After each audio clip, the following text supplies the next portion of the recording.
Assalamualaikum warahmatullahi wabarakatuh. Selamat malam Bapak Ibu semuanya. Sebelumnya perkenalkan, nama saya Sugito. Saya merupakan mahasiswa Magister Manajemen dari Universitas Pelita Bangsa. Di sini saya tidak mendapatkan tugas dari mata kuliah kewirausahaan untuk menerangkan ataupun menjelaskan tentang bisnis model kanvas.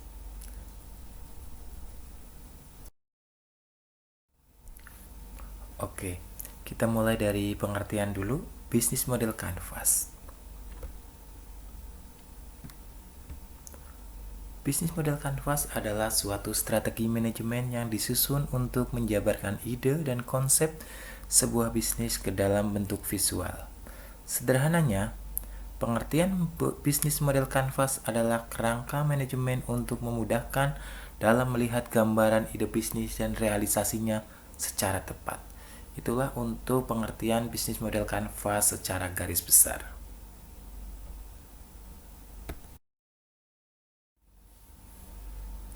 Oke, untuk bisnis model kanvas kali ini saya akan bahas yaitu tentang bisnis model kanvas dari Dewi Sambal.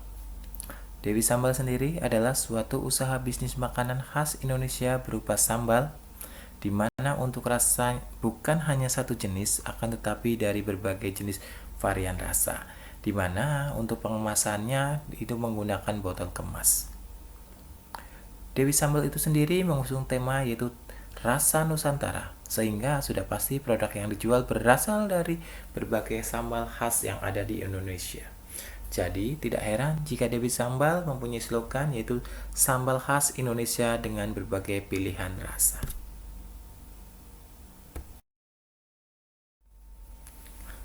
Selanjutnya adalah kita berbicara dari elemen bisnis kanvas itu sendiri.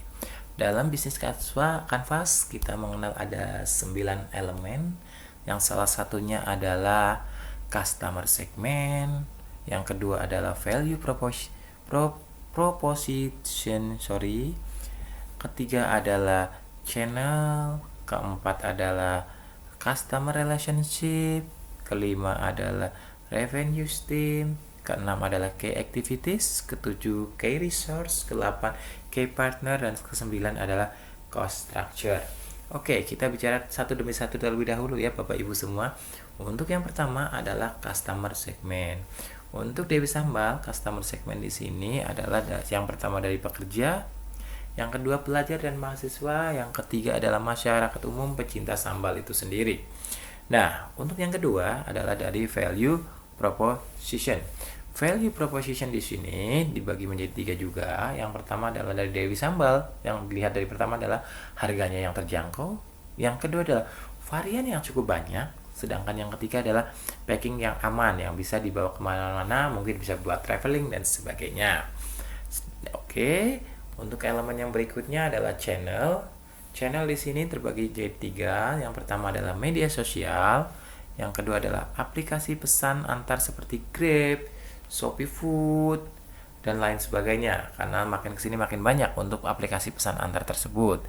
Dan yang ketiga adalah expo atau pameran-pameran. Oke, cukup jelas ya Bapak Ibu semua. Oke, selanjutnya kita pindah ke elemen yang keempat, yaitu customer relationship. Untuk customer relationship sendiri di sini kita untuk dari Dewi Sambal itu dibagi menjadi 3. Yang pertama adalah promosi gratis bonus jika pembelian banyak. Maksud di sini adalah apa? Jika ada customer yang belinya lebih dari misal target kita, misalnya setiap pembelian satu dus yang isinya 48 kita bonusin 1, seperti itu. Yang kedua adalah dari adanya potongan harga jika menjadi seller atau dropshipper di sini bicaranya. Ya, contohnya bagaimana? Jadi kalau karena prinsip seller adalah dia ingin mendapatkan untung, makanya harganya kita turunkan, ada potongan harga berapa persen untuk biar mereka bisa menjual dan mendapatkan keuntungan yang lebih. Oke, selanjutnya adalah adanya promo spesial pada acara momen-momen tertentu. Di sini contohnya adalah di flash sale, misalnya kita buka di marketplace tertentu, di acara 4.4 misalnya, kita adanya flash sale, di acara flash sale tersebut kita buka promo seperti itu. Oke, untuk yang kelima adalah revenue stream. Di sini adalah yang pertama adalah modal awal pribadi, yang kedua adalah modal dari investor, yang ketiga adalah hasil penjualan, dan yang keempat adalah bagi hasil jika sudah ada.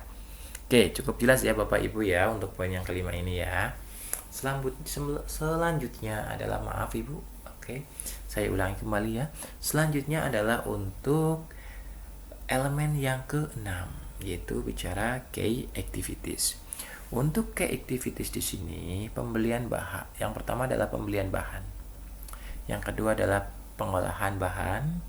Yang ketiga adalah pelayanan, dan yang keempat adalah menjaga kualitas, karena kualitas itu sangat penting. Itu adalah merupakan tuntutan dari customer itu sendiri ya. Oke, selanjutnya kita lanjut ke yang ketujuh ya. Untuk yang ketujuh, yaitu elemen yang ketujuh, di sini kita adalah bicara key resources. Untuk key resources sendiri, yaitu pertama lokasi dari Dewi Sambal yang strategis, yang kedua peralatan yang hygiene ya, yang ketiga adalah pekerja yang kompeten karena sudah berpengalaman, yang keempat adalah bahan yang berkualitas. Oke, untuk ke tahap yang ke-8, yaitu elemen yang ke-8, yaitu key partner. Oke, untuk key partner sendiri, yang pertama adalah supplier bahan baku ya.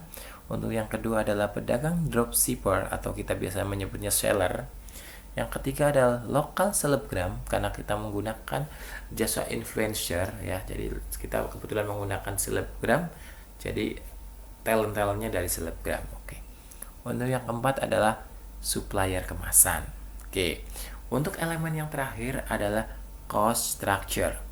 Cost structure sendiri di sini yang pertama yaitu pembelian alat produksi, kedua biaya perawatan tempat, ketiga pembelian bahan baku, dan keempat adalah pemasaran dan promosi. Demikian Bapak Ibu untuk bisnis model kanvas yang bisa saya terangkan, saya jelaskan ya untuk Dewi Sambal itu sendiri. Semoga bisa memberikan gambaran mengenai bisnis model kanvas. Terima kasih, selamat malam, salam sehat. Wassalamualaikum warahmatullahi wabarakatuh.